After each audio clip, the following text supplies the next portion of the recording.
Get on to rock, get up to burn, stand with the pride, ever feel your desire.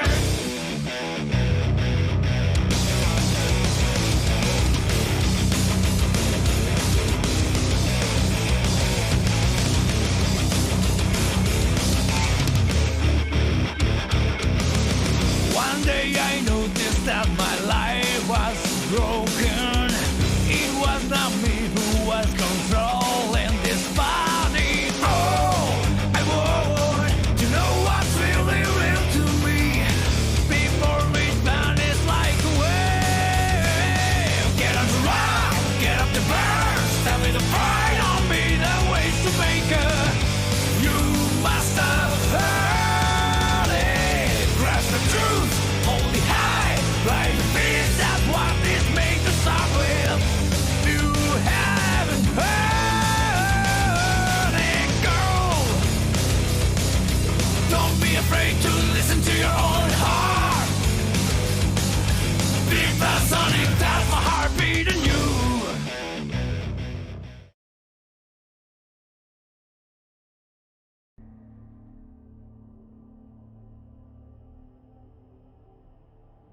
Good evening, ladies and gentlemen. Welcome to week 6 here in the Mid-Atlantic Molly League. Not so trusty patches. Thank you for the sub. Thank you very much. What wonderful timing. Welcome to week 6 here in the Mid-Atlantic Molly League's Chaos Cup. Tonight we have the treacherous Themyscira Tervagants versus the decidedly tactical Donkey Teeth. That's right. Merrick versus Dead Fred. Amazon versus Wood Elves. Let's take a look at the current standings. Well, no, let's not take a look at the current standings. Why don't we greet Artificial Buddy? How's it going, man? It's going good. Looks like Good. I tripped you up just a little bit. All right, enough of you. Now we're going to talk about the standings. Division A set here in week number 6. The Masters of MAML currently undefeated with a record of 6-0-0. They are guaranteed to be making the cut. They will be advancing to the semifinals after week 7. The Poker Ratman, that's your team, currently in second place. In second place with a record of 4-0-2. You're not out of the woods yet because the Highlanders, McLeod's Maulers, that's a Necro team. They're in third place, hot on your heels with 11 points and a record of 3-2-1. And the Damaged Dragons still in this competition. War Horseman's Lizardman team with a record of 3-1-2 and 10 points. Man, that's a race in Division A. Coaches. Yes, indeed. And in Division B, that's where we are tonight. Just one game left in the week, and it's this one right here. Dinnerbell Darlings currently in first place, also undefeated with a record of 6-0-0. They are all but guaranteed to make the cut to the semifinals. Everything else is up in the air. Sweet Bunnies, that's kind of catchy. A Dark Elf team, they're currently in second place with a record of 3-1-2. Hot on their heels is one of tonight's competitors, Dead Fred's Wood Elf team, Donkey Teeth, 3-0-2 with 9 points. Clypheus's Brett team, Knights of Nuffle, Clypheus, the current league champion, he has advanced into 4th place at the end of week 6 here. He has 9 points with a record of 3-0-3, and we're not done. Berserker Tempest Skaven team, Skitter Twitch Die in 5th place, 2-2-2, still in this competition. Nick Satan's team, the Kislev Circus team, the Carnivores, they're still in this competition, sort of, but they're still mathematically in it with a record of 2-1-3. Boy, tonight's gonna be a good game, and there's still lots and lots of really important games to be played, even before the cut to top 4, I think. Could still roll a 6. That's right, 6s happen. First up, let's take a look at the Themyscira Tervagants coached by Merrick. They have a TV of 1080 coming into tonight's game. I love this motto every time I see it. There's always next week. So true. Coming in with a full 11 player roster here. You can see the thrower, Asuka, is leveled up, has accurate, that's always a good pickup on a thrower. Keebler, the catcher, has picked up sidestep, always a good pickup on a catcher. I'm surprised he didn't take dodge there. He got sidestep, which is not a bad pickup. Dodge, usually what you go for when you have a natural dodger, in my opinion. Speaking of which, Molly Holly, the number 9 line woman, has picked up the block skill, and that's going to give him 5 blodgers, including the 4 blitzers. That's pretty good. That's pretty good. Did you mean to say take block? Did I not say take block? What did I say? Take dodge. Oh yeah, take dodge. When you already have dodge, take dodge again. That's what you want to do. Yes, take block. Thank you. 4 standard line women, all level 1 left to round out this roster. Nedhart? Nadehart? I understand these are all wrestlers, but I don't know any of them. The number 14 line woman has a niggling injury. Need her, to be on the safe side. Has a niggling injury. That means she's going to get a +1 to all of her injury rolls. With everybody on this roster being an AV of 7, that can be a little scary. She's still on the roster. He has 7K in the bank, 4 team rerolls, 1 apothecary, 2 fan factor.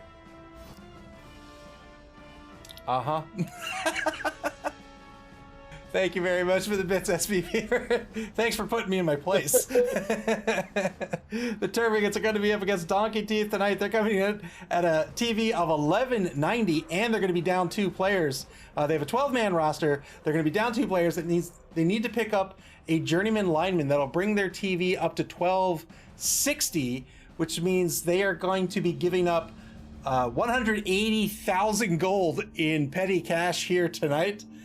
That could be a wizard. That could be a wizard. That could be a whole bunch of stuff. But look at this one injury here. Who was that, by the way? Who was that? Who played that? Well, whoever that was, thank you for the bits. One of the war dancers is injured.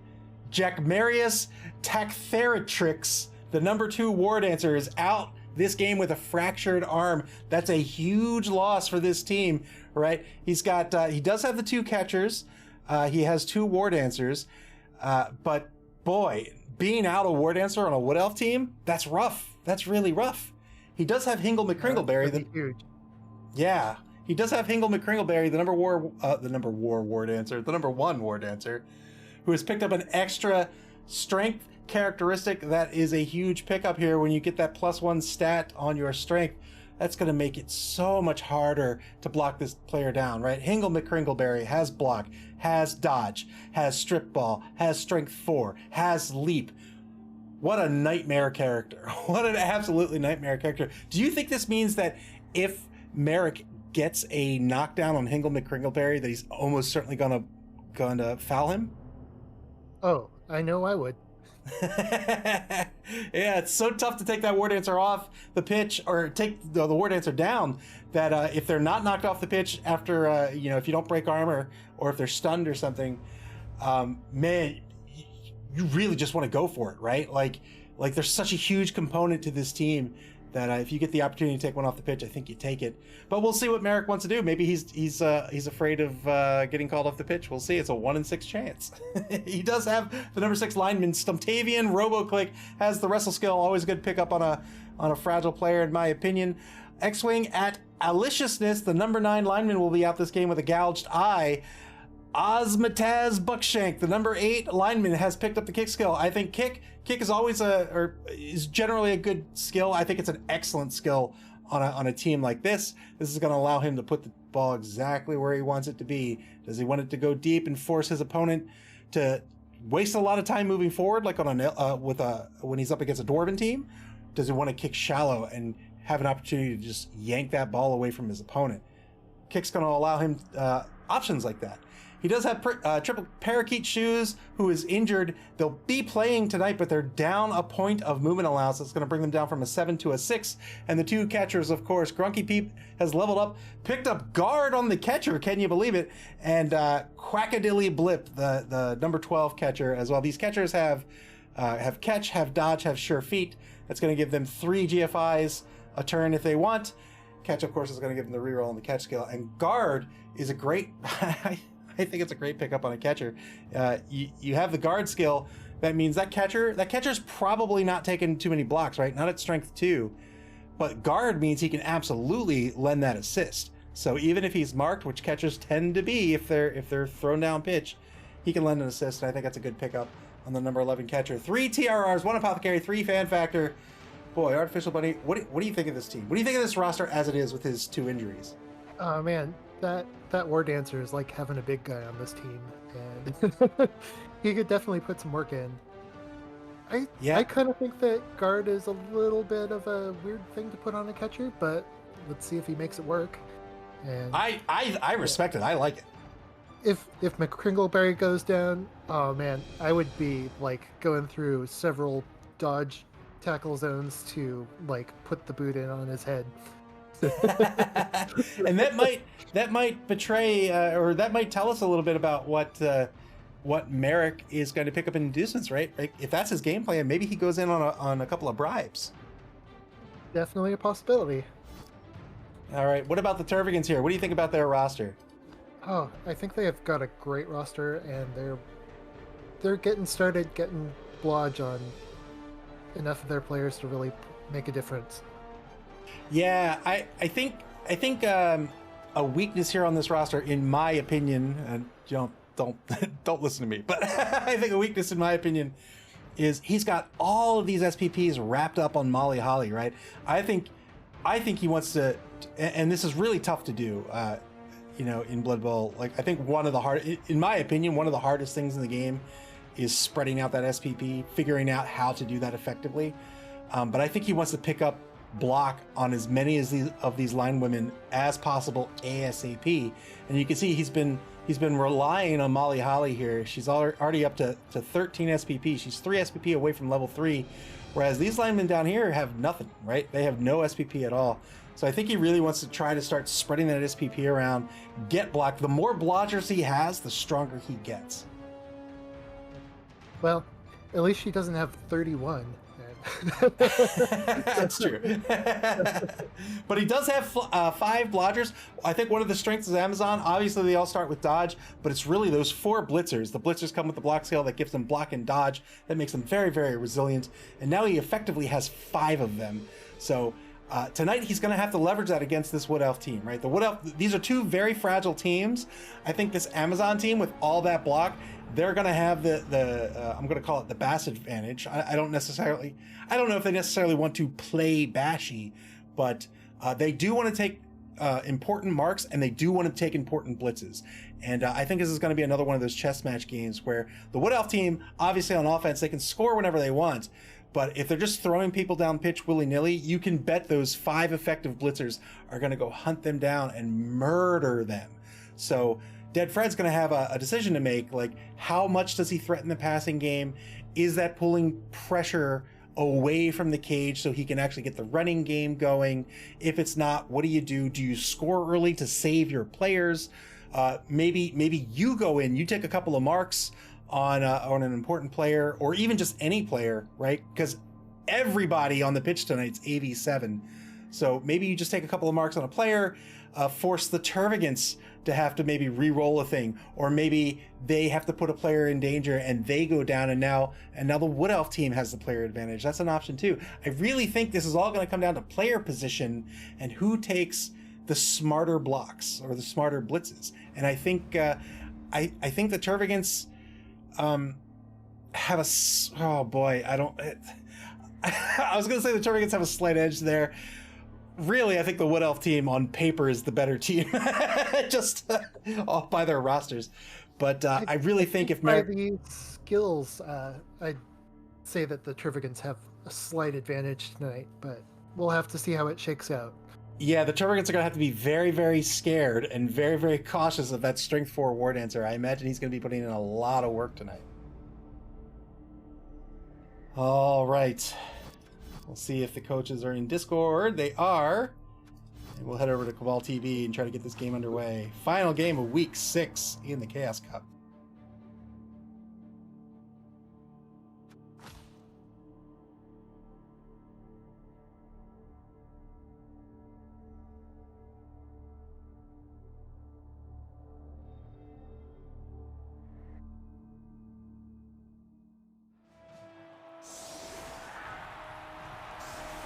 Looks like the Tervagants are going to be... Oh. Now there is a good pickup. We'll talk about that in just a second. High kick. Tervagants are going to have an opportunity to try to pick this ball up before it lands. All right, so who's got the fame advantage? The Tervagants have the +1 fame advantage. They picked up a Babe, and look who they picked up. Helmet, a star player. That is a star loony for the Tervagants. That's a secret weapon. He has Stand Firm, and of course, he's got that nasty, nasty chainsaw. That chainsaw is going to be a straight armor break, or a armor roll with a +3 to it, but he has to roll a d6 first. If he rolls a 1 on that d6, that chainsaw is going to kick back on him and hit him in the face. I think that's such a smart pickup. We'll see if he can leverage it here on offense. This might be a good opportunity for him to try to get the player advantage and stall a little bit here.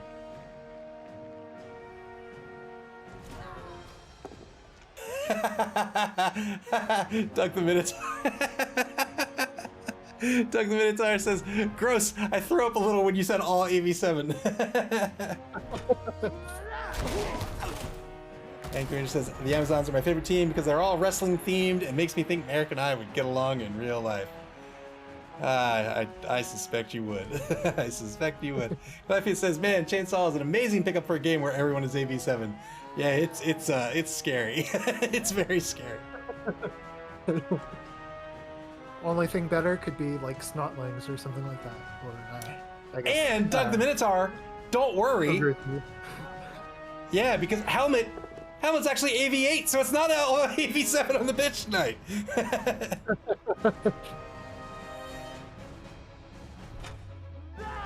Breaks armor here on the block, on the line, gets a stun. Against DeGlester Harduncan Chud, the number 9 lineman on the left defensive tackle there. 1 block left on the line. But first he's going to take the blitz. Failed to break armor. That should be a 5+, right? It's 7 - 3, and he rolled a 4. That's just disheartening. Better throw in a couple Amazons around that chainsaw. Yeah, he really. That star player is a absolute target. The who are they called? The Donkey Teeth. Donkey Teeth really doesn't want to be eating that loony blitz every turn. Hank the Ranger says the chainsaw could get leap blitzed and be gone pretty quickly. We'll see if that happens. Final block on the line is going to be a push result against the journeyman lineman, number 2. Turn surprised 1. they didn't pull the other line, or I guess the other blitzer around to protect on the side of the chainsaw. Yeah, I have to imagine Helmet is about to eat a blitz.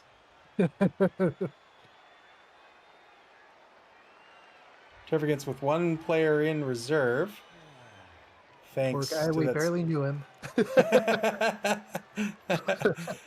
We'll see if Helmet can stay on the pitch here. Turn 1 for Donkey Teeth. Donkey Teeth with 3 team rerolls. Tervagants with 4.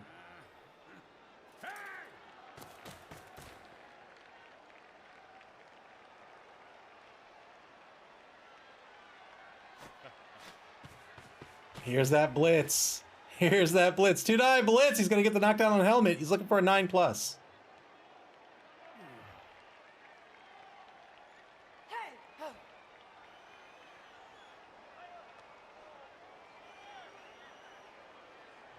So deciding where to...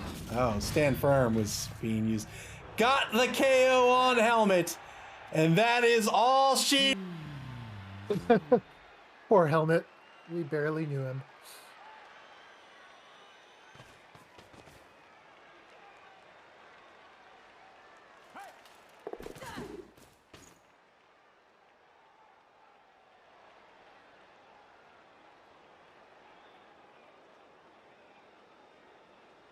Hank the Ranger says, any bribes taken? Nope. Nope. He picked up a Babe. He picked up Helmet. And Helmet's done. Helmet is, of course, a secret weapon. Secret weapons can only be on the drive, on the pitch for a single drive, after which the ref actually catches on that you've got something up your sleeve and will call you off the pitch for the rest of the game.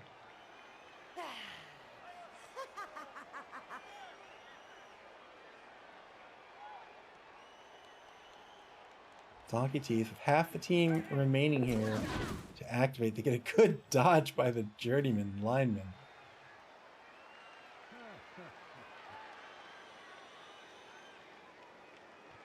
And that's it. He's going to stay right in front of this cage and see where the Tervagants decide to move here on turn 2.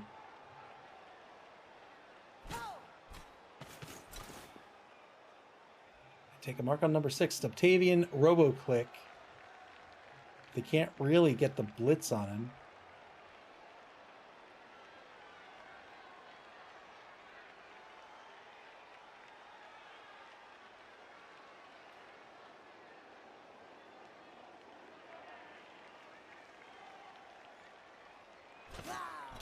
"30 seconds into the turn." Takes another mark, this time over on the number 5 lineman, Swordless Mimetown in the right wide zone.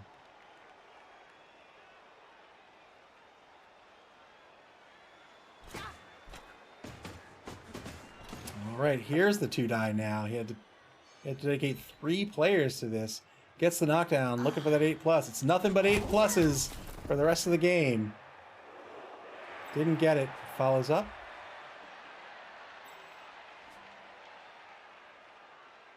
Blitzer has a couple of spaces of movement left, but will probably stay put there.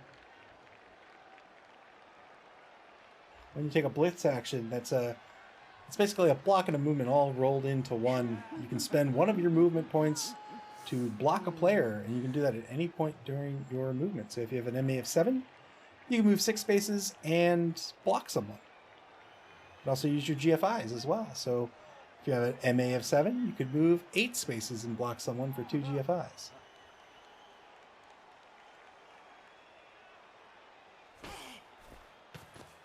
The thrower, Asuka, is going to move forward. He's now on the Tervagants' 2-yard line.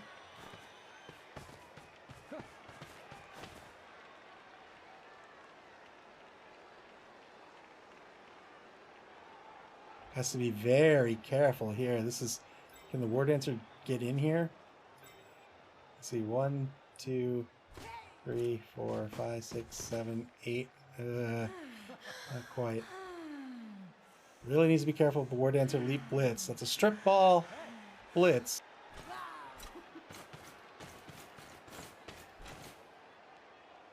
Sends a player down the left wide zone. Number 9, Molly, Holly, and Basler, the number 5 blitzer, and the number 9 linewoman, who's also a blodger. Turn 2, Donkey Teeth. Can the War Dancer get in here? Yeah, but they'd have a hard time getting him back out. They would. They would. That would be a lot of blocks coming back. Yeah, they could theoretically move a player here. You could theoretically move a player here to negate these 2. Move the War Dancer in here. Leap here. Take the blitz. But I don't think that's worth it at all.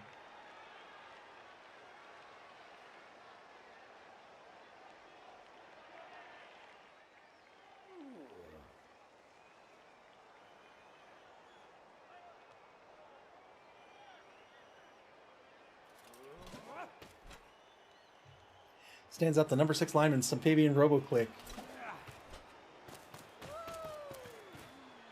Taking a number of marks here.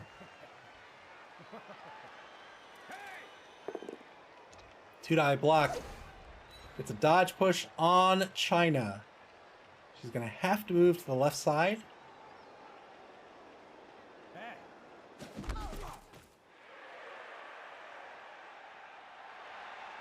Blitz still on the table. 55 seconds left in turn number 2.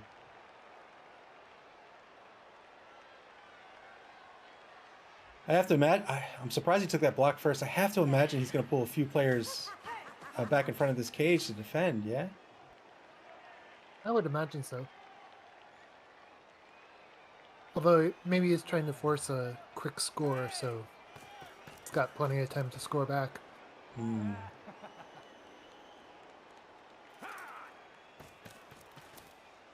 Gets a couple of players in front of this Left wide zone contingent. He does have a passer with the accurate skill. And he does have approximately 73 rerolls remaining.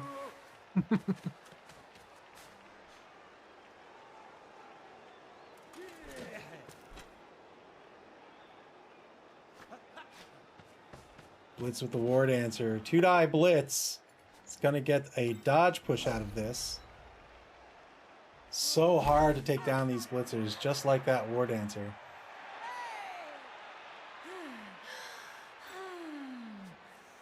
Plenty of movement left with his ward answer, but he might be okay with staying right where he is. Nope. He's going to move back and get in front of the cage. Turn 3 now for the Tervagants. Probably safer to keep him To out not of just harm's way. Yeah, not just throw him out there saying, come get me.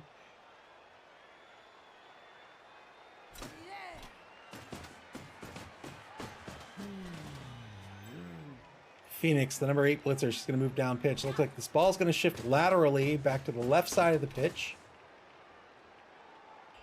Suggests he might blitz down number 10.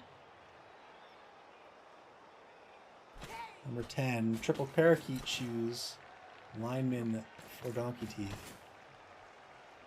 Setting up this tight cage here. Wow. Just shuffling back and forth with Malayali. Look how much movement I have.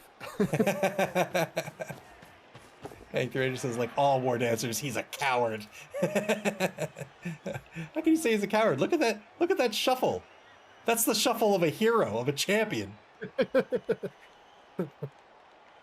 Andy's turned his back to the whole team. That's right. He can't be bothered with this game of Blood Bowl. He's too important for that.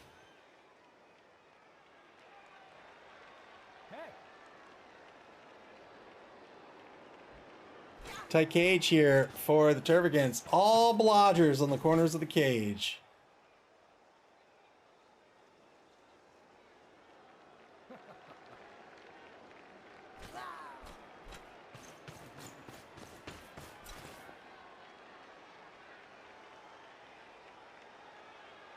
Trying to set up a wall here. It's not going to be terribly effective. 2-die block gets a push on triple parakeet shoes. Push him forward. Well, he might not follow up. We'll see. I'd probably follow up. He said, no, thank you. I have AV7. I'm fine. Thank you very much.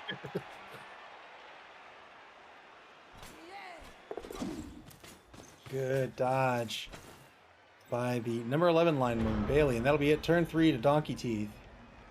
You can see he tried to set up this little protective wall here on the right side, trying to cut off this defense, but this defense is so fast, they will very easily reset here.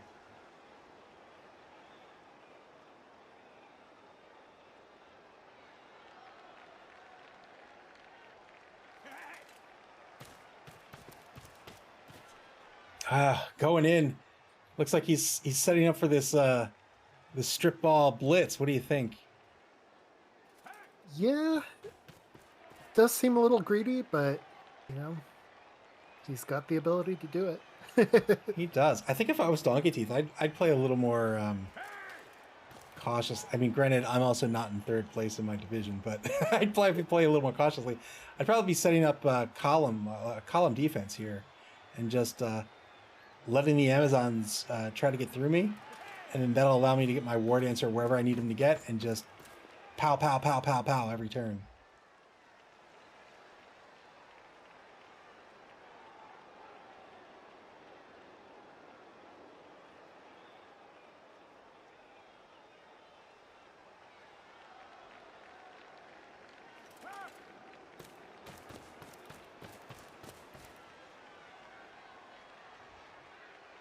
A number of marks on this cage now. Every single player on the cage is marked. Here comes the leap blitz.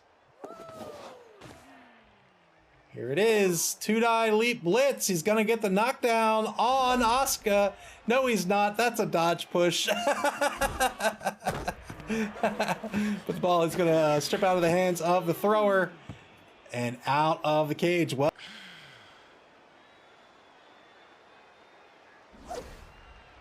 might be a little tough to pick back up, but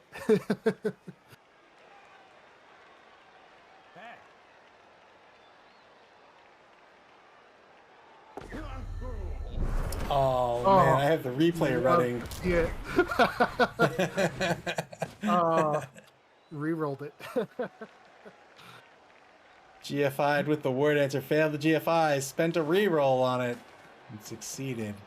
But that's the reroll spent for the turn. This is not Blood Bowl 3. You don't get to spend as many TRRs as you want. You get one team reroll a turn. Good. No, it's not. 4 plus pickup failed on a 3. Good attempt, maybe. Good effort. Turn 4 now for the Tervagants. Flavia said, man, and he managed to dodge out? Come on, man, he's a war dancer. He can do whatever he wants.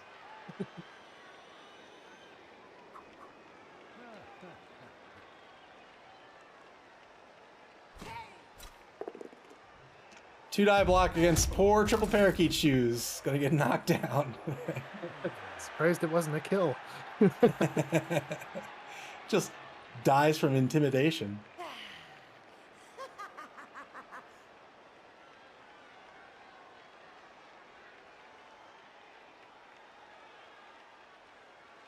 That strip ball blitz from the war dancer with leap is so strong. Really, you'll see teams that are up against a wood elf team say, okay, you know what? ASAP, I got to pick up sure hands. I need to get sure hands because otherwise I will not be able to hold on to this ball. Oh, and strength 4? It's just unfair. Yeah, it's rough. Typically they'd get the one die blitz, which is still pretty much good enough, but 2 dice. Ugh.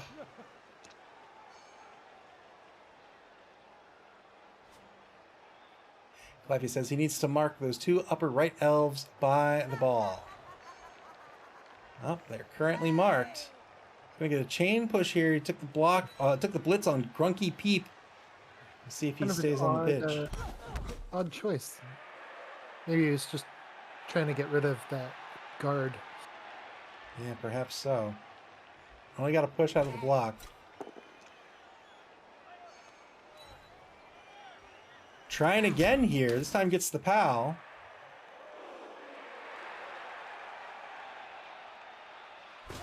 Running out of players to do something to try to protect this ball. He's taking the blocks. 2-die block gets a PAL here. Breaks armor. Gets a KO.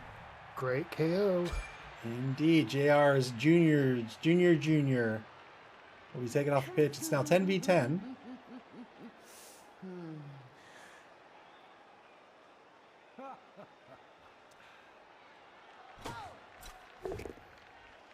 Two-die block works out due to the block skill. Ball's now free, but if he picks it up, who does he secure it with? Takes another 2-die block, gets a push. It's down to 3 actionable players for the turn. This is not like Blood Bowl 3. He does not have a pool of bonus time. He has 18 seconds left in this turn.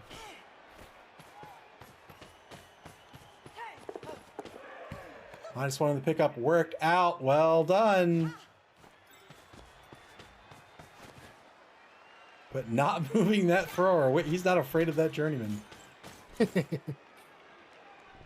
says, you're not even a full-time player. Like, who are you? Get out of my face.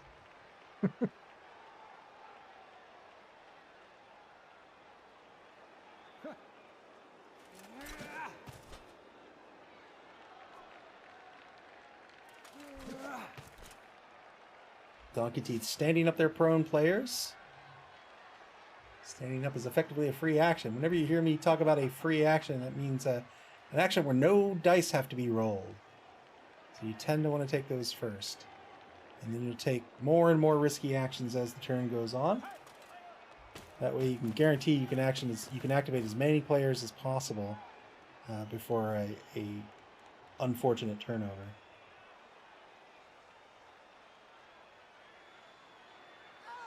Vistrick says, Strip Ball has a 4 strength. Yo, what a dancer. Yeah. Strength 4 war dancer. Here we go again. 2-die blitz. Double pals. I think he just needs to re-roll that on principle. Breaks armor, too. Only gets a stun out of it. Where's the ball scatter? Outside the protection yet again. In only 3 tackle zones. Yeah, doesn't have a whole lot of movement left with the War Dancer either. Oops. And with the blitz spent, that's a tough pickup right now. Vistrix says Donkey Teeth is not my favorite. Yeah, strength 4 War Dancer with strip ball. Devastating. Devastating piece. Good dodge by triple parakeet shoes in the left wide zone. And another good dodge.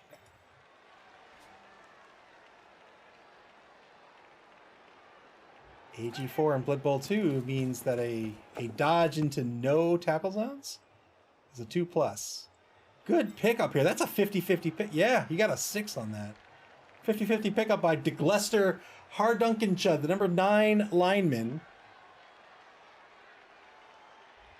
What a chud. Oh, is he gonna hand off? He's not gonna hand off. He's gonna try to protect the ball carrier instead. Oh, he's not gonna hand off because he wants to pass for the SPP. All right, I respect it. And now Donkey Teeth's gonna break away with this ball. There goes the ball. GFIs to get the safety. He's not quite there.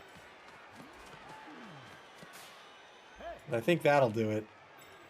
That'll effectively do it. No, that'll absolutely do it. Well done. Good positioning by Donkey Teeth.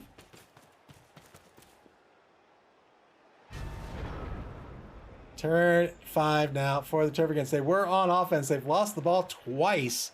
Couldn't recover it after the first time, or after the second time, rather. And now Donkey Teeth with the ball on defense. I think I'd be gunning after the War Dancer at this point. Yeah, might as well. He's there. Just take him out of the game. Take him out of his life.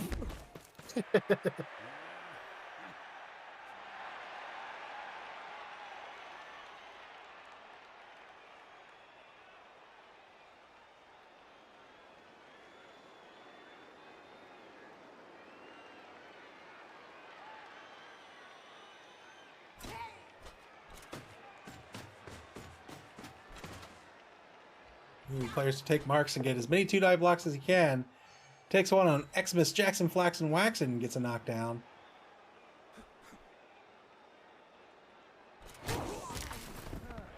Doesn't break armor.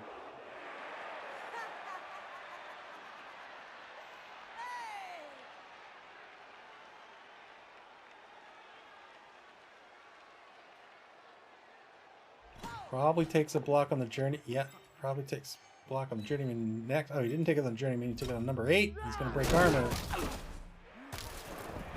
Gets a stun out of it.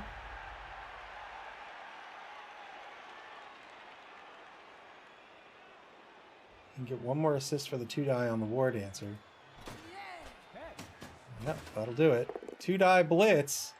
It's going to be a dodge push, but he rolls it into a pal. Well done. Heck yeah. Do you think he's going to foul this War Dancer if he's not removed? I would. Didn't break armor. Jeez. Foul right now. You can get. Yeah, there it is. Get that foul. Got only a stun out of it. Did not get called off the pitch though. That's exactly what he needed to do against that War Dancer. I think that was a good call. I hope we see it again. Well, that War Dancer is going nowhere for a turn, but if he can't stop the TD, then I think he's going to stand right back up.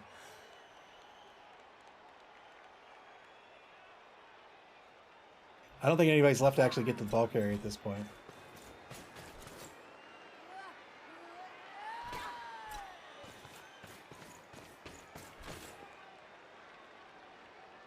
So Donkey Teeth left with a decision here. Do you just score or do you stall because you're going to be on offense next half? I think Merrick's trying to force him to score this next turn if possible. Or else get your entire team beat up. Yeah, exactly. And there's still plenty of time to score again. Yes, indeed. Turn 5 for Donkey Teeth. 4 turns left for them in this half. S'mores Dragon says, too much focus on style, not enough on effectiveness. Hank the Ranger says, I scored to save the dancer. They get the ball back after a half. Yeah, I would absolutely score. I would playing Wood Elves. I'd almost always score. Yeah, there you go. 1-0. You cannot afford to lose these high dollar players. And on a Wood Elf team, even the linemen are high dollar, right? 70K for linemen is a lot of money. So the more I can save my fragile AV7 players from having to take blocks, the better. Then you get reset up on defense, and if you don't want to take blocks, it's very easy to dodge away and hold your opponent to a blitz a turn. Or helmet. Helmet's going to get killed off here. Only one turn out of that loony.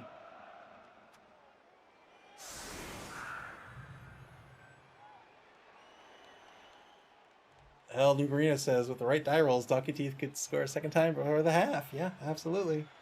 3 turns is plenty of time to do it.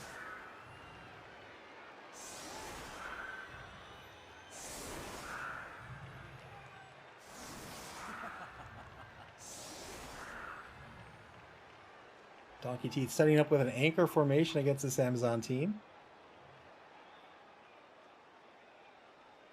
Vistrick says, strip ball leap really deserved to be nerfed in BB3. Yeah, it did. It did.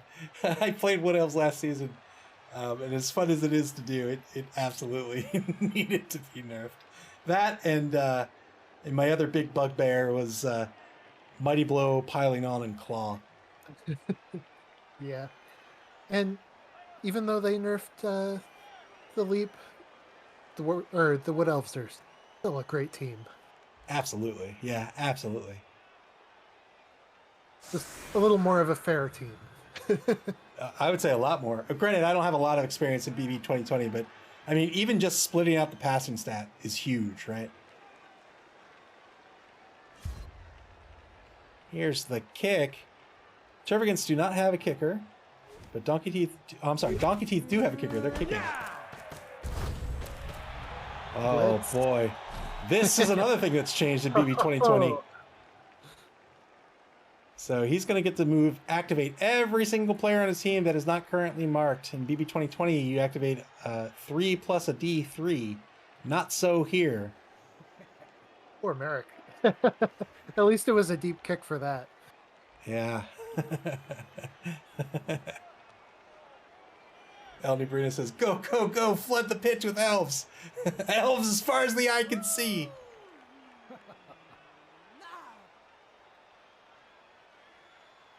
Yeah, Clyface asks, how is it nerfed? District says, the number of tackle zones you leap out of or leap into impose a -1 on the leap roll, whichever is higher. Yeah, that's correct. That's the way jump works as well.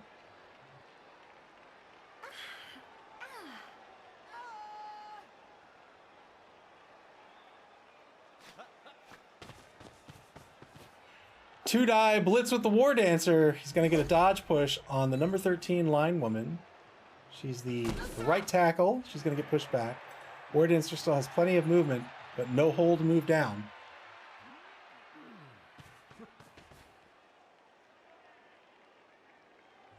Not sure what the intention there was with that blitz.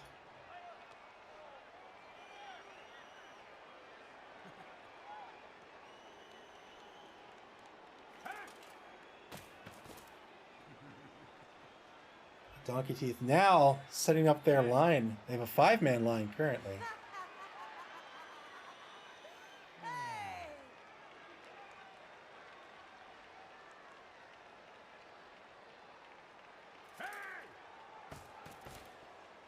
Six on the line. They have an end here on the left side, marking Bailey, the number 11 line woman.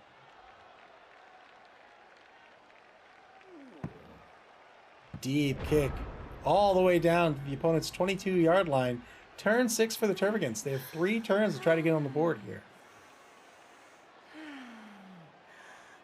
Hank Ranger says it looks like he's going to play it safe and just try to prevent the score instead of ball chasing. Yes, indeed. It's looks to be exactly what he's up to here. 2-die block on that wide player on the line. JR Juniors Jr., who I didn't realize came back on the pitch. Good for you, buddy. It was just a quick nap that he had. Tervagants are going to try to block down as much of this line as they can. They broke armor here. Got an injury on triple parakeet shoes. That's their 2nd injury. And they're going to miss the next game. 1-man player advantage now for the Terp. Well, is it? Is it? No, it's 10v10. He's going to need a new pair of triple parakeet shoes after that. Actually, I think it's 11v10. 5, 7, 8. Yeah, it's 11v10, so it is a 1-man player advantage. Yeah, because there was the extra chainsaw on Mary's team.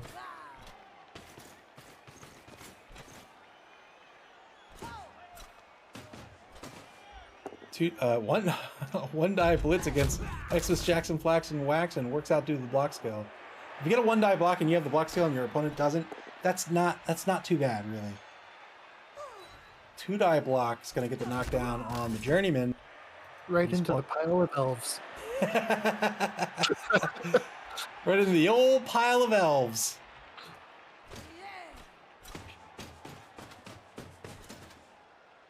Berserker Temple says, don't stall. Score as much as possible. You get more money that way. That's very true.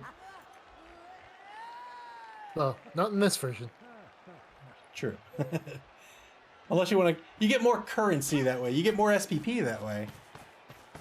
There you go. Failed to pick up here. He might want to re-roll this with only 3 turns left. Yes, indeed. And 3 rerolls. Well, that's what I meant. Yeah. 3 re-rolls, 3 turns left. Why not re-roll that?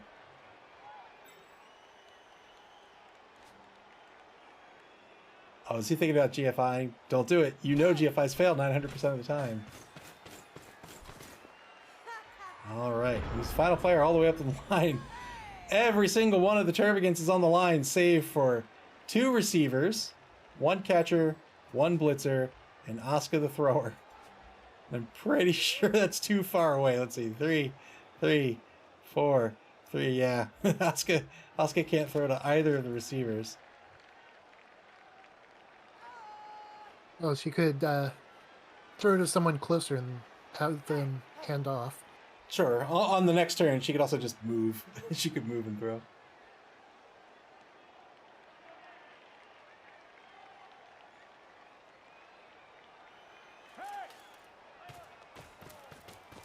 Donkey taking a mark on the left receiver. Good mark. You want to get between where your opponent is and where they want to go.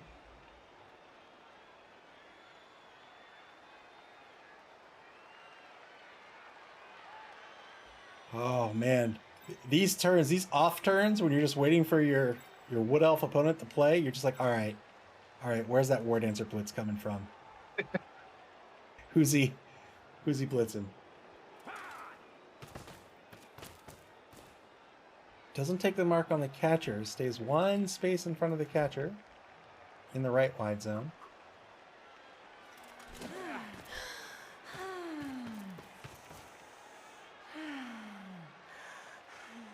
Trying to keep this catcher from moving forward. That too will do it. The catcher has to move at least 2 spaces laterally if they don't want to have to dodge. Blitz not by the War Dancer this time. 2-die blitz on the blitzer in the left wide zone. Gets a push. We'll set up for a surf here.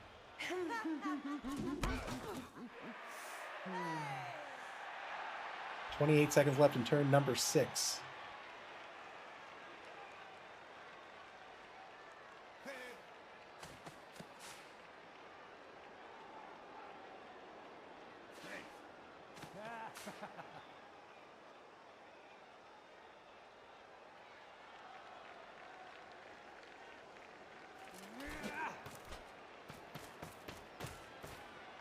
Try to set up some columns in front of this line here. 10 seconds to go. Probably see 2 dodges into a column right here. There's one.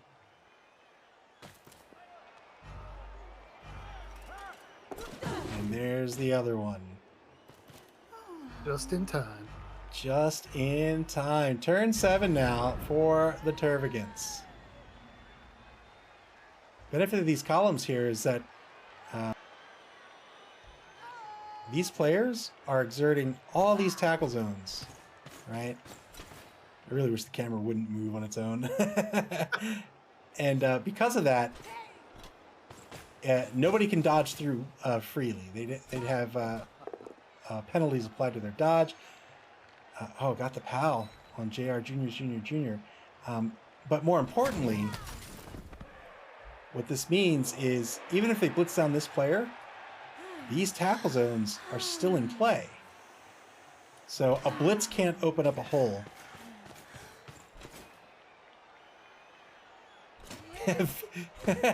Vistrict asks, where can I buy Donkey Teeth merch? You gotta go to a game. You gotta go to their stadium. From the official Donkey Teeth store. 2 GFIs to the... Is that a 1-die blitz? And it worked out. Well done.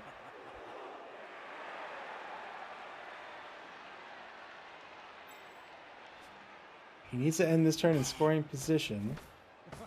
He is technically there. Doesn't want to risk the pass just yet, I think. Oh, GFI is 1 space.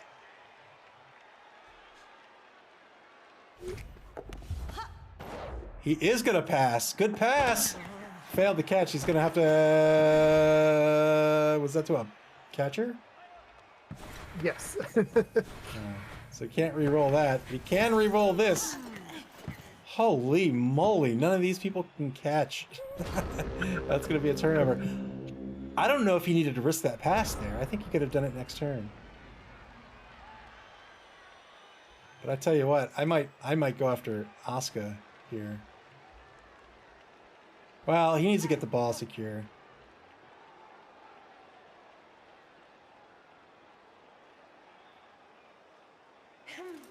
Clivus asked that the catcher failed to catch the ball 4 turns in a row. Definitely 2 turns here. The line woman failed naturally. She was marked.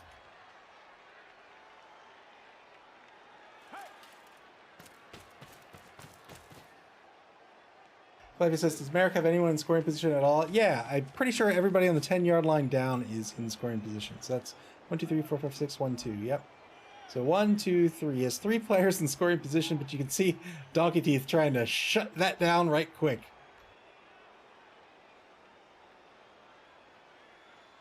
Donkey Teeth are going to want to put a player right here as well. And then they can think about their blitz.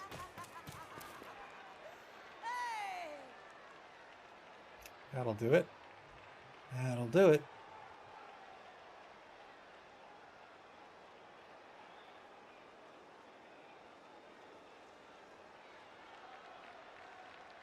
Tervagants really don't want to end this half being down 1-0. But they certainly don't want to end the half down 2-0. Don't think Donkey Teeth can get anybody in. Oh, yeah, of course they can. Of course they can.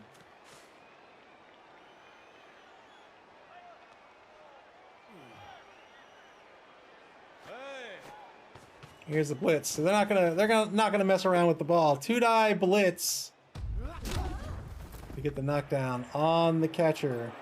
I mean, they could grab the ball right now. Yeah, but then what? You can't.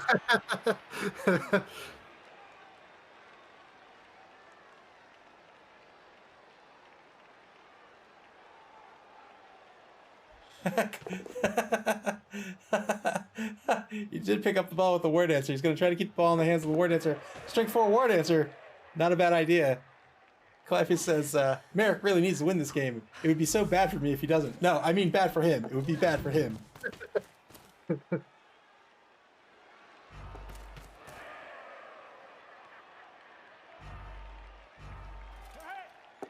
Gonna try to set up some defense here on the ball carrier.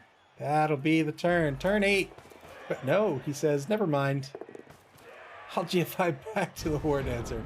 Turn 8 for the Tervagants now.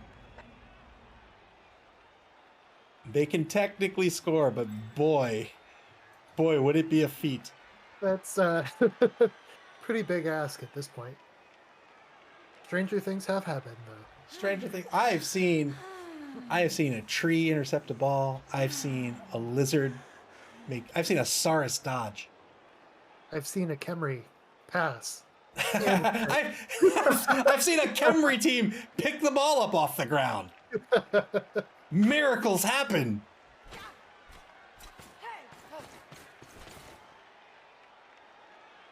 Takes a mark on JR Jr. Junior's Junior at mid-pitch. Seen a vampire team not ruin their own team. I've seen a vampire team not destroy themselves. Segnor's Loop, welcome to the stream. He says, I've seen an elephant fly. Boot Polish says, I've seen a dwarf dodge and intercept this very season. Something about the gravity skill. Yeah, that's my favorite skill in Blood Bowl. 2-die Blitz gets the push on JR Jr.'s Jr. He's going to decide to spend his final reroll. Why not? Gets the PAL. Can he get an 8+? Will Nuffle will it? Nope. Nope. Will everyone foul?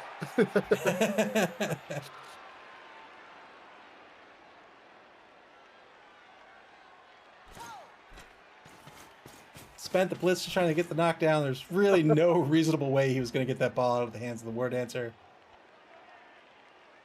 Clivis, thank you so very much for the gifted sub. I appreciate it. Thank you very, very much. Very kind. You're a pro. You're a champion. You're an all-star. Actually, I guess you really are a champion.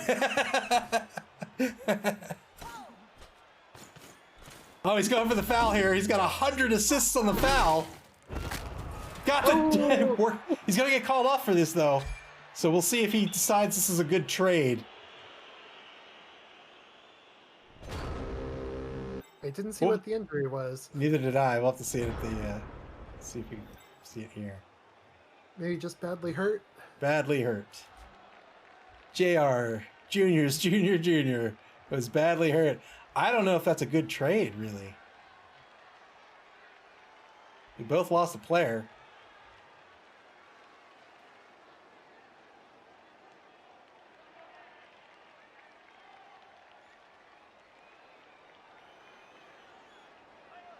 Boot Polish says, all fouls are worth it, regardless of outcome.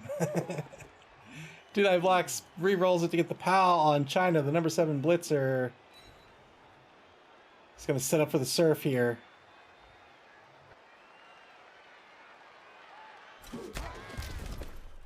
Oh, he knocked her down. Won't have a turn for the surf. Knocked her down. There's no surf. I would thought for sure he'd take the push there and try to sneak somebody in here. Oh, fair enough.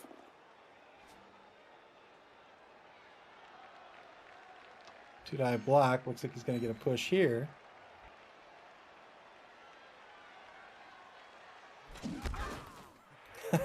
Hank the Ranger says, Chair, Jr. was already KO'd once in this game. He'll need to enter concussion protocol after the game. There's no protocol. That's Blood Bowl. You suck it up.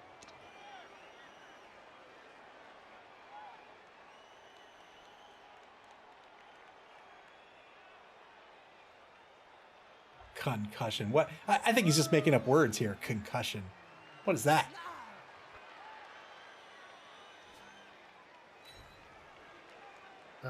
Here's our surfable player. Or not. Boy, 2 opportunities here for us. Well, no. Oh, he hasn't blitzed. Yeah, so he had 2 opportunities here for surf. Well, I think Merrick wisely chose not to use the dodge skill there. Ah, ha, ha, ha, ha. Well done, well done. Yeah, you're absolutely right. There was the defender stumbles result. Merrick very wisely chose to get knocked down instead of getting surfed.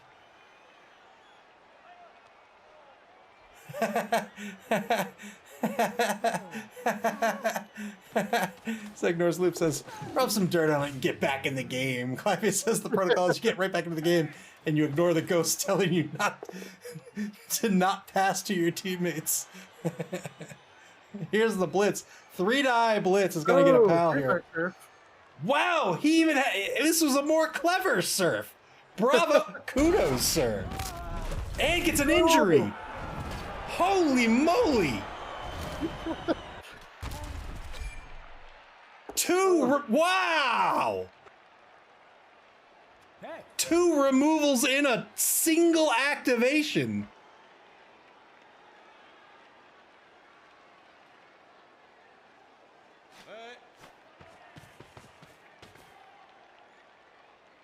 Got the injury in the first one. The Oppo saved Phoenix, but then the surf. That was wow. Right there. Well done there by Dead Fred and Doggy Teeth. Doggy Teeth are going to be ahead here at the half, 1-0. I believe it's going to be one-man player advantage. One-man player advantage for the Tervagants here. Let's see. 7, 8, 9, 10 versus 8, 9. Yep, one-man player advantage for the Tervagants. They're going to be on defense here in this half.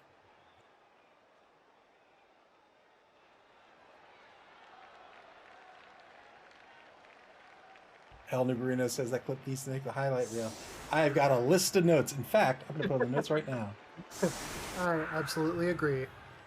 That was brilliant.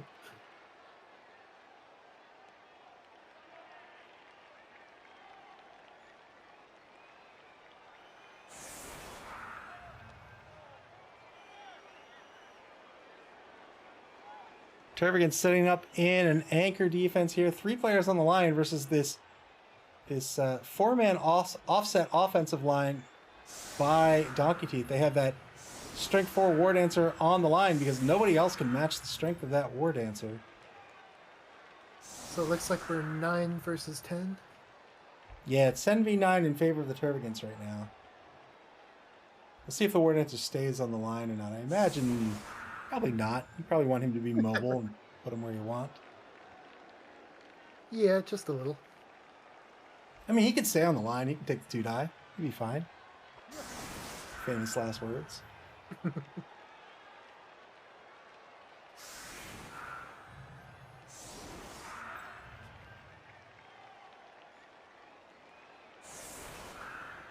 Donkey Teeth. Thanks, Hank. Aw, thanks, Hank. The kicker, the number 8 lineman's going in the left wide zone. The journeyman and the number 11 catcher, that's the catcher with the guard skill, Grunky Pete. He's going to go in the right wide zone. 5-man offensive line to block down these Amazons. Doesn't even need the 5. He can get away with 4. He can get away with 3.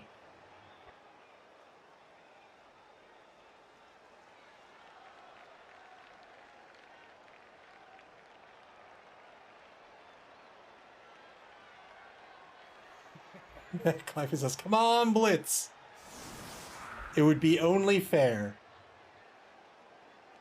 Hank the Ranger feels the need for sweltering heat. Oh, yeah. Tervagants do not have a kicker here. The ball's going to go where the ball goes. Perfect defense. They get to reset their defense. Oh. I imagine they will.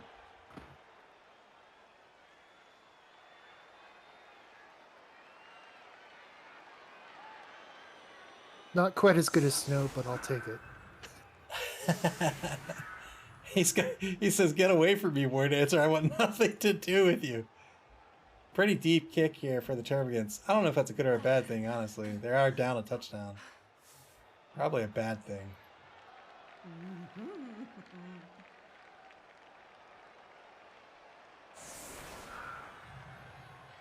All right, they're going to put a corner on the line in the left wide zone. 2 corners on the line. Keebler and Molly Holly, catcher and linewoman respectively. They're over on the left wide zone. Wow. It's as deep as it can get, all the way in the end zone now. Turn 9 for Donkey Teeth. Now we just need a failed pickup attempt to toss it back into the middle of the pitch, and Yeah, you know, sixes happen. Ones happen too. Ones happen. Do they for Dead Fred though? Very true. Very true. You're what else? Maybe they don't. Maybe they don't. I think it's in the rule book.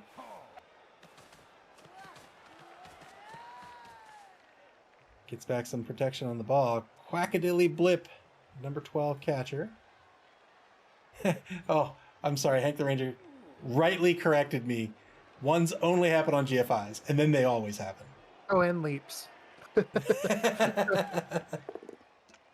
Two-dive block on the line. It's going to be a dodge push on China.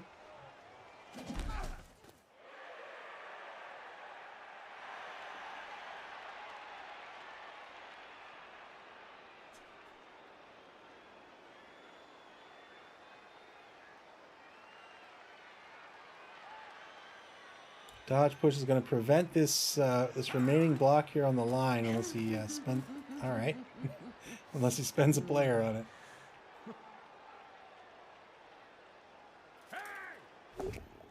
Two-die block. It's going to be another dodge push here. Every single one of the Amazon players has the dodge skill.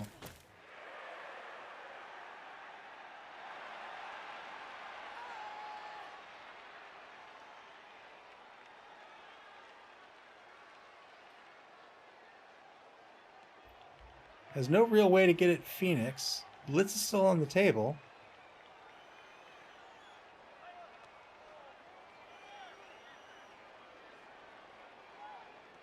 I mean, I guess if he really wants to take Phoenix, he can go after Phoenix with the War Dancer. But he's going to say, no, I'm going after the catcher. He's going to get the knockdown here. Doesn't break armor. These are some resilient players today.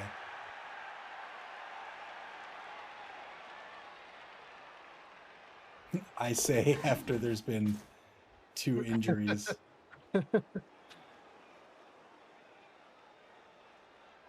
Or 3. Or 3.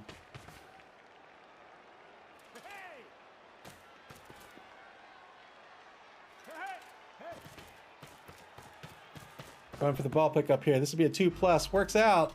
Pass for some SPP. Well done. It's going to bring Stumptavian Roboclick up to 11 SPP. Turn 9 now for the Tervagants. Stumptavian's just 1 MVP away from the next level. He is. He is indeed. Two-dive block coming up against Swordless Mime Town. Is this going to work out? Really looking for that 8+. Doesn't get it.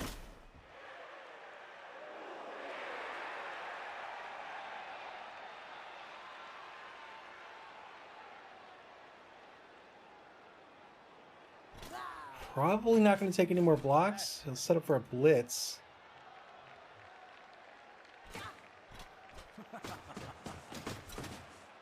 Two-die blitz on Grunky Peep.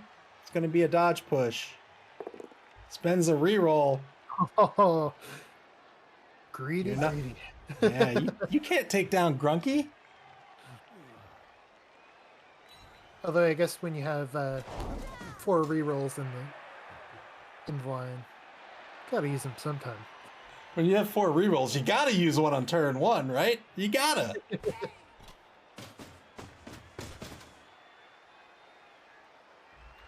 Marks the whole line here. He is going to take this 2-die block.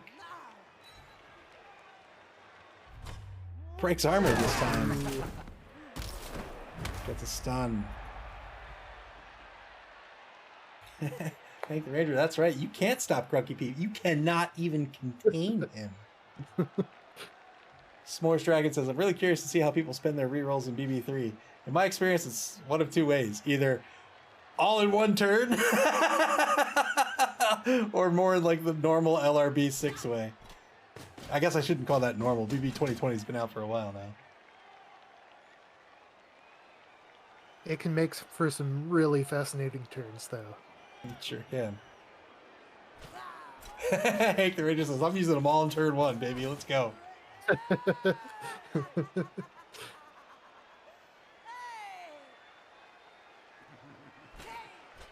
Isn't that the Malik way?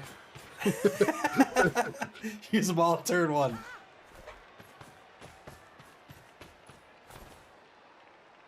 Sets up his defense here. Doesn't quite have a column set up over here on the left wide zone, but I don't think Donkey Teeth are going to take advantage of that. They might block down the line woman, but I don't think they're going to run through people through. Maybe they will. We'll see.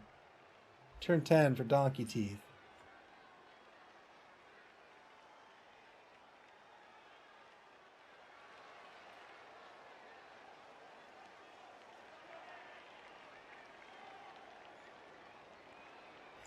Poopaw says, I'm the one-turn kind of guy in life, too. I think I'm, I mean, maybe not in Blood Bowl, but I think I'm like the 24-turn type of guy. You want to use a reroll now? Nah. I'll just have my leg eaten by a shark. It's fine. Maybe it'll grow back. Maybe I'll need that reroll later. Who's to say, really?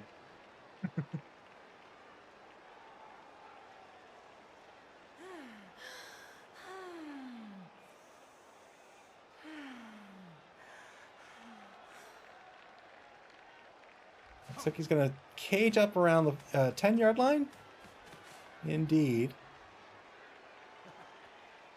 Lots of movement on this Wood Elf team. Generally speaking, MA 7. He has a few players that MA of 8.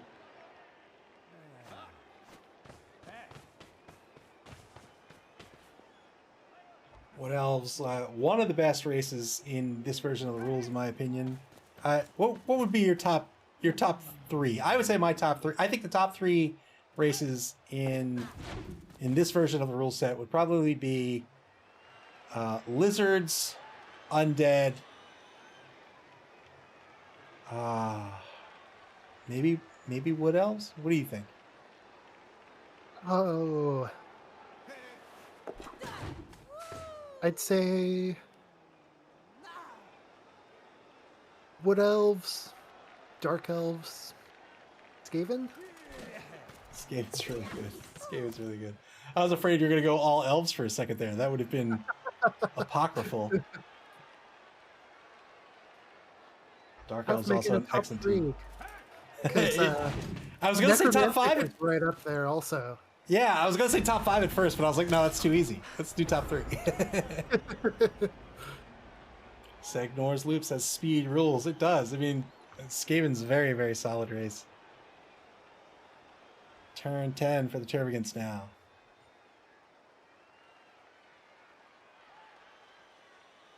I think if I were the Tervagants, I'd probably just be resetting my defense. I'd probably just go straight columns and just screen out the Wood Elves. The problem is, at some point, you're going to have to make a move and get on this ball, right?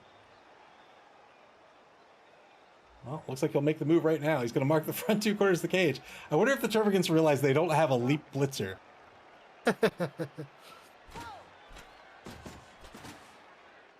Takes a mark on the number 2 journeyman in the right wide zone. Flavie said, switch to my cat feeding computer. I don't even want to know what a cat feeding computer is. Did I miss anything? No, not really.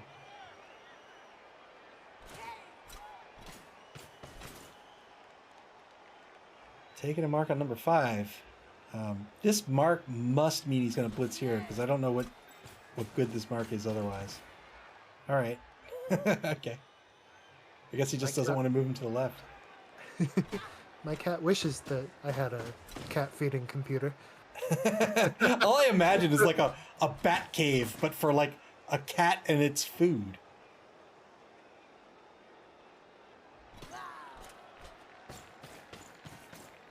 Hank the Ranger reminds Clive what you actually missed was a giant hole opened in the pitch and swallowed both teams, but you know, otherwise it's okay. Funny you mentioned that in the new version of the rules. What's the prayer to Nuffle? Is it moles under the pitch? Is that what it's called? Yes. You can have moles under the pitch that just sort of like trip you up. Blitz on the front left corner of the cage. He's only going to get a push out of this. I'm not so sure he wants to follow up here, but we'll see if he does. Yeah, he stays put. Turn 11. Decision. Oh, this is a scary position for the defense to be in my opinion. And it's exactly like a Mario Kart level.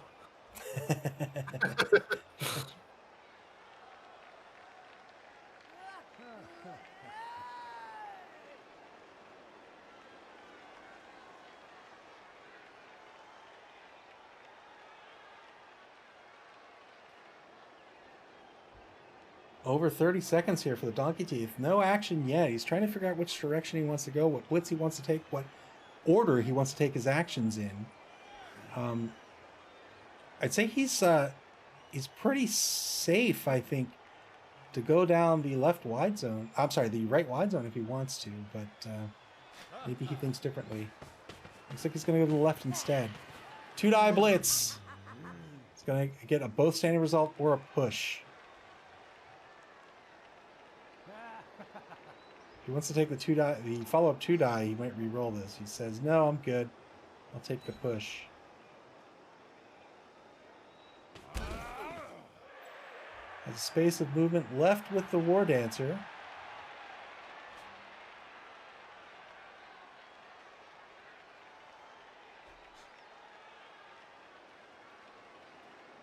So I suppose the cage is going to move to the left here.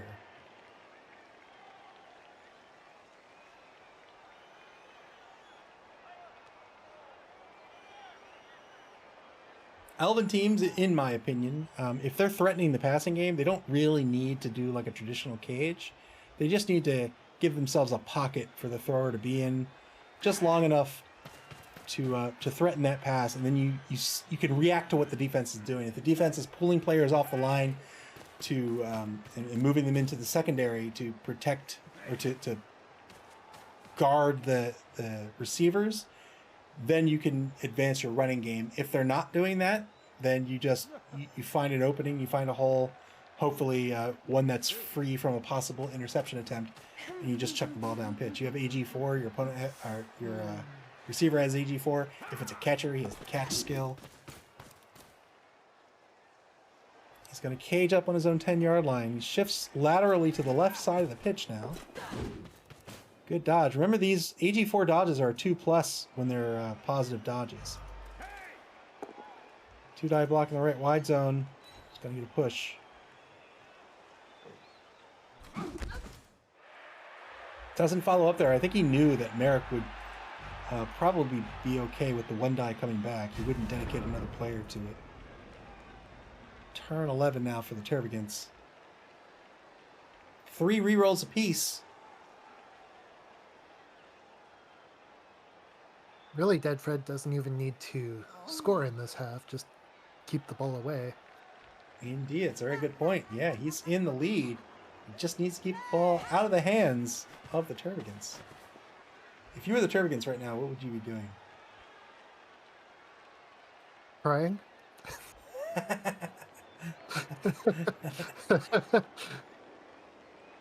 I think I just want to keep a screen in front of this cage. I don't need, right? The Amazons don't need a whole, they're not dwarves. They don't need a whole lot of turns to score, but really you've got to find your opening. And I think that means screening out these Wood Elves because they can get behind you pretty easily, and making an important blitz. Just blitzing that one player, you get the knockdown, you get the removal. Next turn, you're going after somebody more important. But just putting your fate in the hands of Nuffle, just getting super aggressive on the cage. I don't know, man. That just feels like playing craps to me.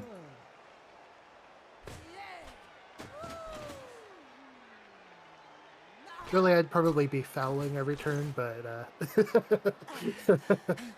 Gotta respect the foul game. Pulls China, the number 7 blitzer, off that sideline just to prevent the cheeky serve. He's pulling his columns in tighter here. He can get away with 2 spaces in between, but he's getting right in front of this cage. That's going to give up. That's going to give up the left side of the pitch here. Oh my goodness! Applying some pressure to the back of the cage. Re-rolls it. He wants the knockdown. He's gonna get it. Somebody finally took Grunky Pete down.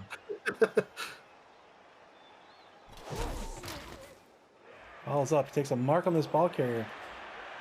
Really, this isn't going to amount to much, in my opinion, if you can't get somebody in front of the ball carrier, right? That ball carrier can ultimately just do a 2+ dodge away.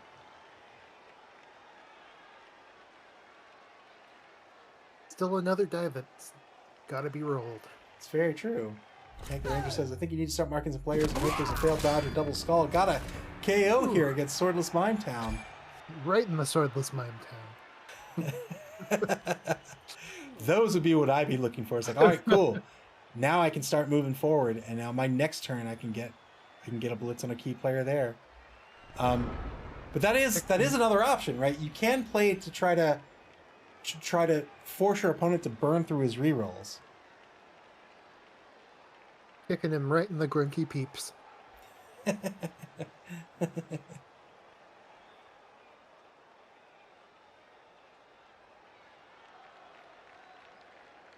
think it's a little late to play the reroll game here, not in turn 12.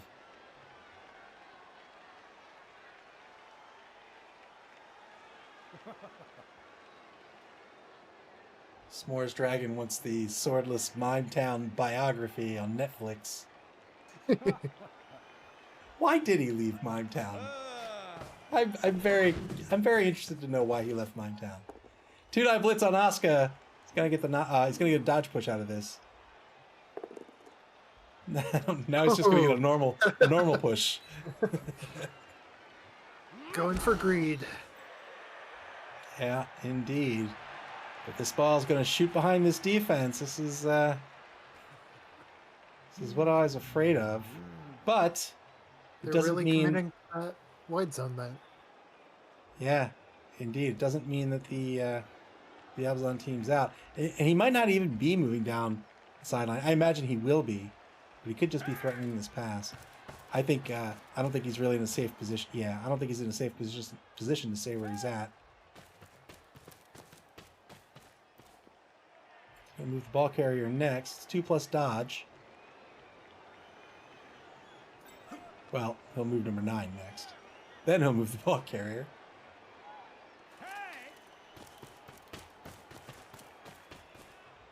Here, oh boy. Dodge worked out. The ball has now crossed the line of scrimmage and is on the Tervagants' 6-yard line. The offense is behind the defense.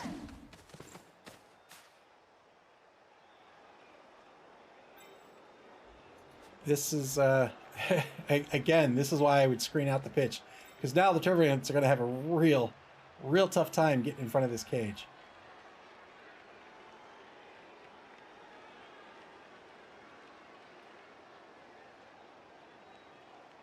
Ten seconds left for Donkey Teeth. Cleffy says, Mission 1, blitz and kill the war dancer. Nothing else matters. And how? Turn 12, final turn of the third quarter. The Tervagants finding themselves behind the ball. They've got to do something here.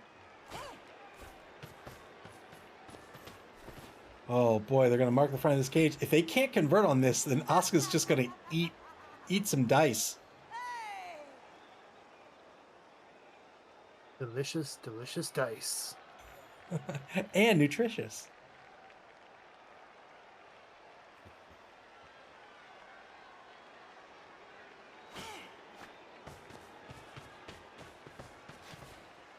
Oh boy, is he going to try to... Well, so Asuka's not giving an assist. I'm not sure what the play is with all these marks.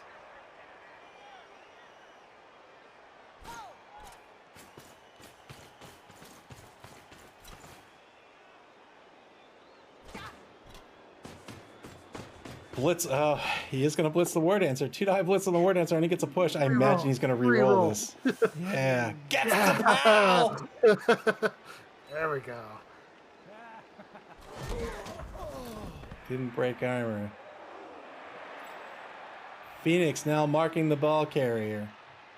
Well done. Well done. Now we need a foul. He needs to get players in the position to keep this ball from getting chucked to the right side of the pitch.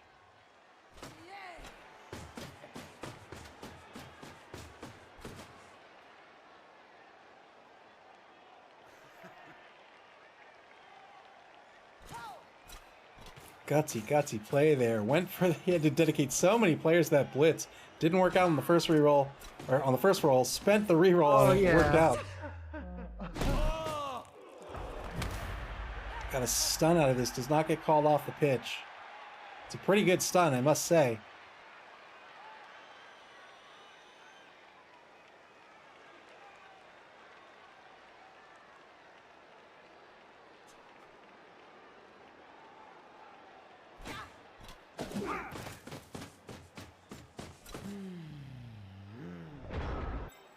Turn 13, he can score right here. He does have the wrestle lineman. The problem is if he has to take wrestle on this lineman's eating up the spot that the ball carrier wants to go into. Yeah, that's a lot of extra dodges that they'd need to make. Mm-hmm.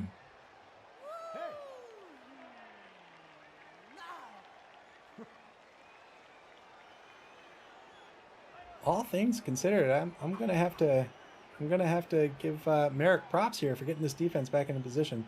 Such a gutsy move on the cage there. It ended up working out, but honestly, he needed to do something. That's what he decided to do. Paid off. We'll see if he can stop this forward movement with the ball carrier.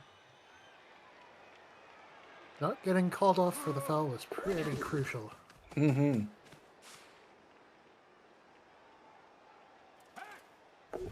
All right, made it a 2-die. That's all he needed was the push. 2 GFIs to score now.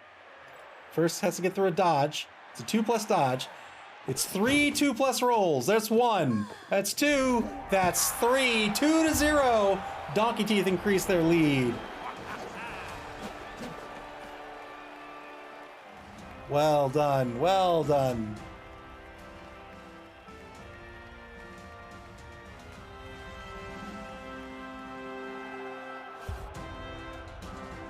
Well, with 1 quarter to go, the Tervagants, it's not looking good.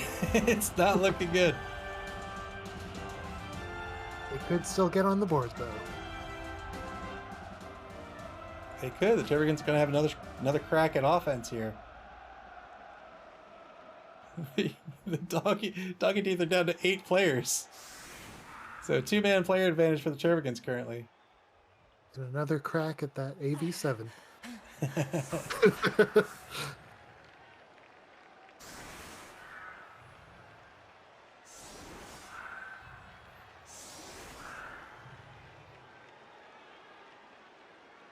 Life says, "All right, it's not looking good for me. It's not looking good for me getting into the semifinals."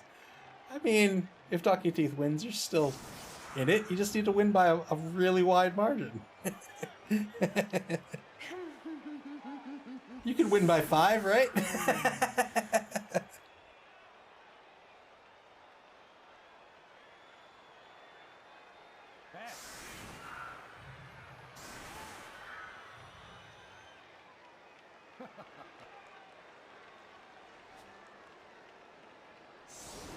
Donkey Teeth.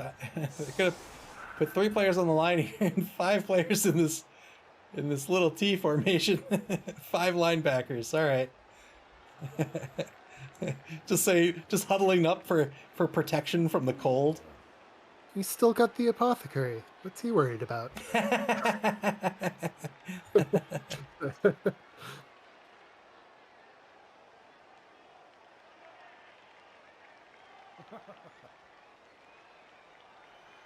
What I want is sweltering heat and a 2-turn touchdown.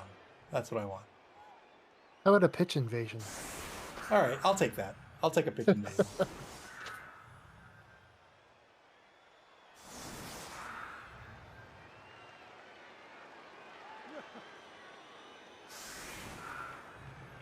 Tervagants setting up on offense here. They're putting 5, 6, 7, 8 players on the line, 2 wide. Here's the kick. Donkey Teeth does have a kicker. Are they going to kick shallow? He kicked middling. Well, it's not sweltering heat. Fairly deep kick. It wasn't that shallow. Kicked here. scattered down to here. Turn 13 now for the Tervagants. 4 turns to try to get on the board. I agree with Boot Polish. Boot Polish says, fouls. I want fouls and a dead war dancer. He demands it. 2-die block on the line. This is on the Journeyman on the right side of the line, the right defensive tackle.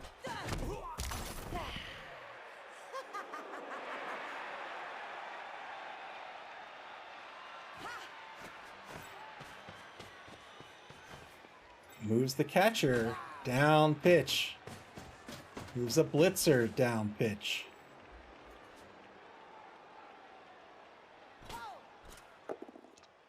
Second 2-die block on the line. Gets another knockdown here. There's a final 2-die block on the line to take.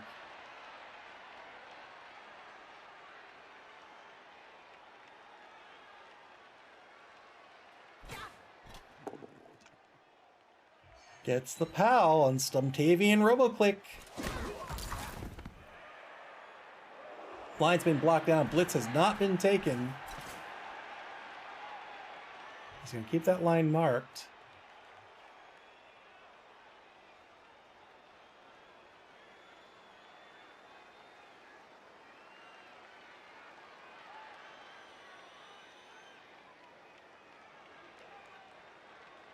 Under a minute to play in turn 13. The Tervagants trying to figure out their move here. We're going to try to blitz down the kicker. 2-die blitz on Osbataz Buckshank. It's going to work out due to the block skill. We got a stun out of it.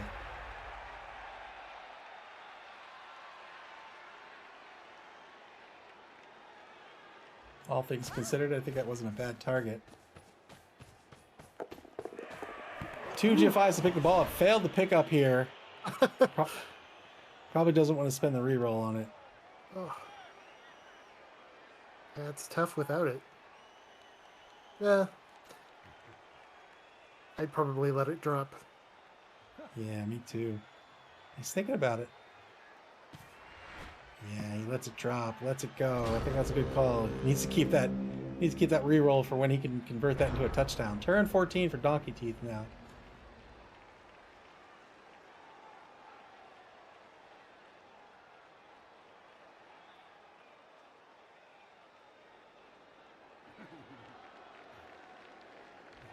First order of business is probably to stand some players up.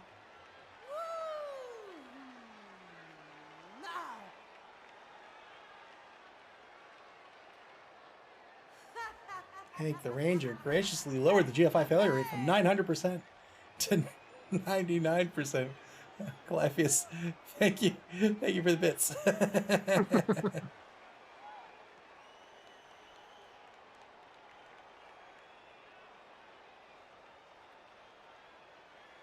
I wonder why the sound alerts aren't showing up in chat. They show up on the screen. They don't show up in chat anyway. Good dodge by the center defensive tackle to take a mark on the 2 downfield receivers. War Dancer blitz. 2-die blitz gets the POW on the blitzer. Doesn't get the 8+. Stays put. Still has plenty of movement left with this War Dancer. War Dancers have an MA of 8. It's just too many. Oh, I guess it is showing up. That showed up anyway. Thank you for the bits.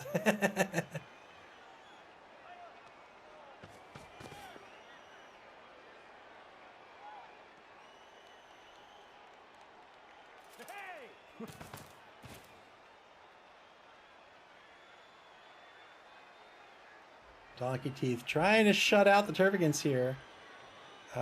This isn't just for show. This will help increase his ranking. Teams are ranked by total points earned. You get 3 points for a win, 1 point for a draw. And then the tiebreakers are as follows. It's your TD differential. It's the total amount of TDs you've scored minus the total number of TDs you've allowed. If you're still tied with the team, then it's the total number of TDs that you've scored. And if you're still tied, there's a playoff match for it. And actually, the first tiebreaker is who beat whom. So if you're tied in points with an opposing team and you've defeated that team, then you win the tiebreaker. That'll be it for turn 14 for the Donkey Teeth. Turn 14 over to the Tervagants now. Clivey says, has Dead Fred failed an elf dodge? I don't think so.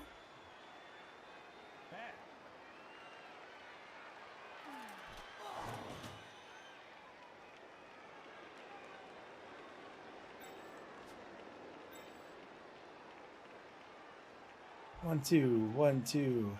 Long pass to Keebler. What a terrible pass.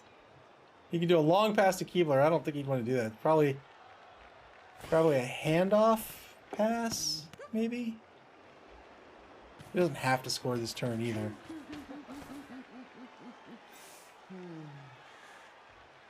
Moves the thrower forward with no protection whatsoever.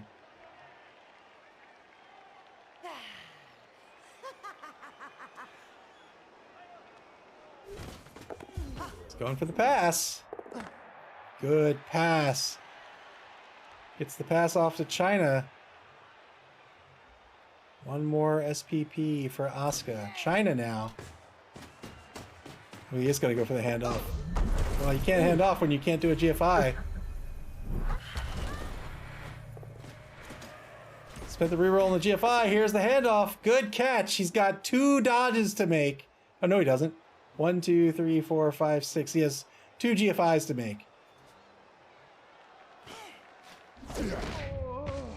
Oh no! Oh, poor Merrick. What can you do? So, Drop the ball. so I think this was an error on his part. Yeah, he could have just dodged straight to the sideline. Yeah, and if you wanted to take the blitz, going from here where he's marked to here is a -1. So I think if he wanted to take the blitz, he should have come out here and done that. But then he would have eaten a point. That was a point of movement he's eating up on the blitz. So really, I think the move is just go down here and try to score.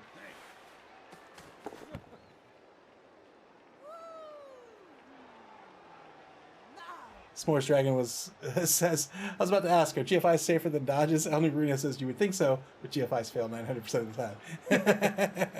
Hank the Ranger did lower the failure rate. He lowered it to a measly 99%. GFIs are a 2+ always, except in a blizzard. The dodge is going to be it's an AG roll. +1 for dodging, -1 for every tackle zone you're dodging into. So generally speaking, the dodge is worse. Depends on your AG and it depends the space you're moving into. Man, Grunky Peep with that grunky pass. Got himself a grunky SPP. Some grunky points. Oh boy, this is disgusting. See, he's in Somebody stop that war dancer. Yeah. Xmas Jackson Flax and Wax and will come to his aid shortly. Here he comes. No, he won't. He tried.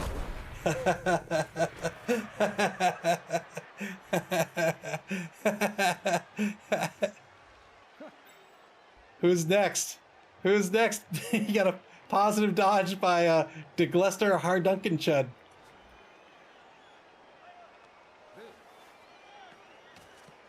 Oh no, you don't. You got this guy here. Quackadilly Blip.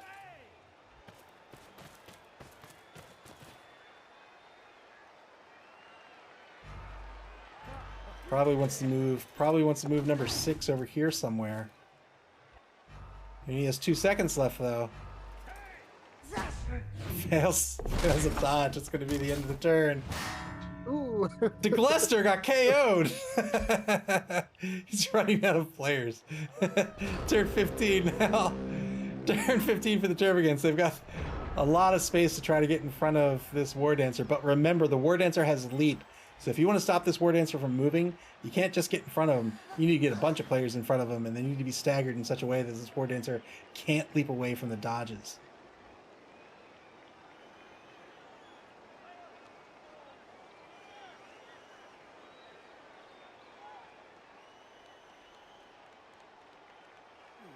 Clive says you only stop the board dancers from moving in one way and one way only. He's pulling players back. It looks like he's just going to beat up on this team instead. He's he's resigned to giving up the touchdown. 2-9 block gets the pal. Trying to take this kicker out. Oh, he's going to break armor. Only gets a stun out of it. You know what? At this point in the game, if this is what you're going to do, then 100% foul the kicker, right? 100%. 200%. You've got one assist on the kicker foul currently. Still have a blitz though. You can blitz down Grunky Pete.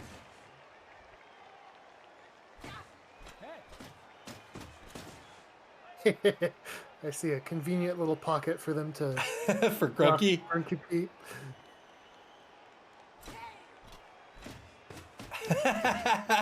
All right, he's gonna take the blitz on Grunky Pete. Here we go. He's looking for something to knock him down. 3-9 block gets the pal.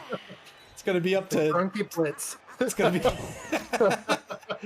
number 14 with a maximum complement of assists. 7 assists on this foul. Good luck, Grunky.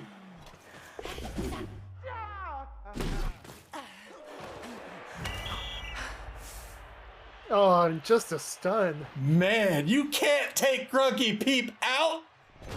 You can stun him, but he'll stand back up. He's Grunky Pete. Turn 16 for Donkey Teeth. They're going to score here, I have to imagine. GFI. Nope. It's going to have to re-roll this.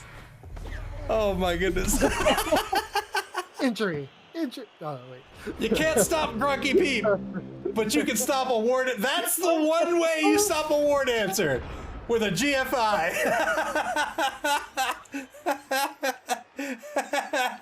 Oh. 900% of the time. That's right. Oh man, that's the worst. That's the most heartbreaking touchdown failure. I think we've all been there. Someone keeps putting up tripwire at that touchdown line.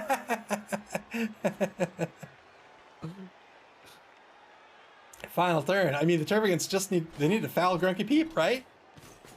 Oh, you're not gonna foul Grunky Peep? I mean, I guess he still can. He has 100 assists either way.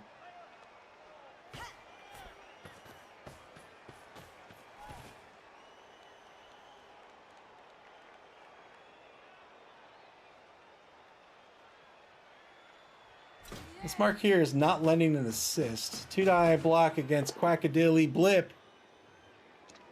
It's going to work out due to the block skill. Gets a KO. He was looking for more than that here. Final turn of the game. He's not going to be able to score. Well, can he score? Actually, he can score. 1, 2, 3, 4, 5, 6. What? No, he can't score. Can't pick up the ball either. That'll be the game. 2-0. Donkey Teeth are going to win this one. Oh. Boy. What a game. What a game. We'll take a look at the stats here. Donkey Teeth dominated ball possession in this game. Really put on a good show. Great game. SPP. Oh my gosh! Ah! All right. That's 8 for the Tervagants. And then that's 6, 7, 17 for Donkey Teeth. Whew, that's a lot of SPP. Oh man, what a fun game that is. Well, the Tervagants were eliminated. Donkey Teeth is what is Donkey Teeth going to do? Let's see.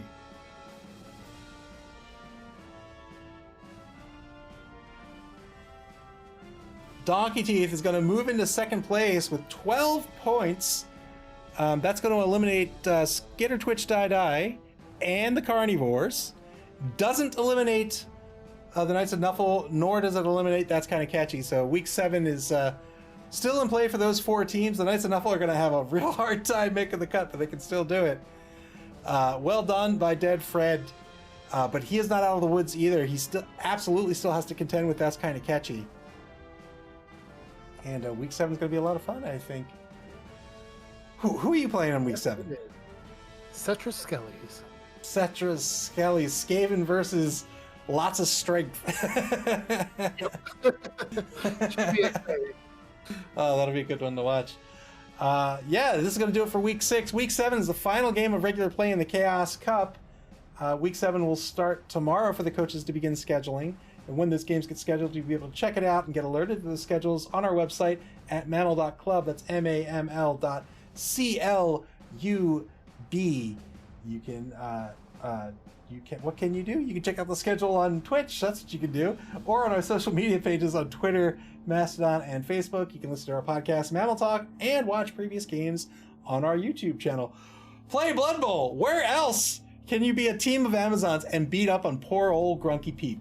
You can play Blood Bowl via Blood Bowl 2 on Steam. You can play Blood Bowl via Blood Bowl 3 on Steam. And you can play Blood Bowl in tabletop form at your friendly local game store. Artificial Bunny, thanks for joining me once again on this game. Thanks for having me. And thank you guys for joining me as well. I hope you had fun. We've got many more games left in the season. The Chaos Cup is just the first competition of the season. Until next time, take care, everybody, and enjoy the rest of your Thursday.